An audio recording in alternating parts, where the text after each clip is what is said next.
Assalomu alaykum. Sizlarga qaynoq informatsiya mana Farg'ona Jukovskiy yo'nalishi bo'yicha yetib kelishdi. Bu yoqqa o'zlaridan informatsiya eshitamiz. Qanaqa holat, aeroportda tekshiruv qanaqa? O'rtoqlar, Jukovskiy aeroportiga uchib keldik. Farg'onadan mana ko'rishingiz mumkin. Bugungi chislar talonlari bilan turibdi. Rabot taqib kelganmiz. Jukovskiy aeroportiga ko'pchilikka maslahat bermaymiz. Jukovskiy aeroportiga kelishga juda ham qattiq bo'lyapti. Отпечат bo'lyapti. Ketishga bemalol bo'lyapti. Kelishga juda ham qattiq bo'lyapti. Undan tashqari Uralskiy aviakompaniyadan hech qachon bilet olmanglar. Bilet olsalaringlarni tekshirib olinglar.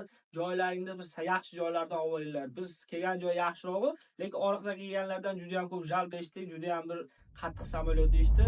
Eng muhimi Jukovskiy aeroportiga iloji boricha bilet olmanglar. Отпечат olyapmiz. O'zimiz ham отпечат oldik. Biz 200 kishi kelgan bo'lsa, kami bir 20-30 kishini qaytardi.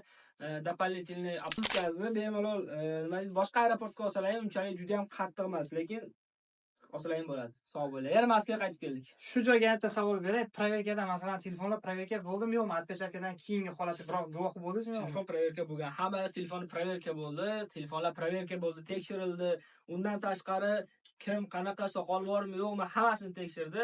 Iloji boricha o'zlaring qarab kelsalaring yaxshi bo'lar. Lekin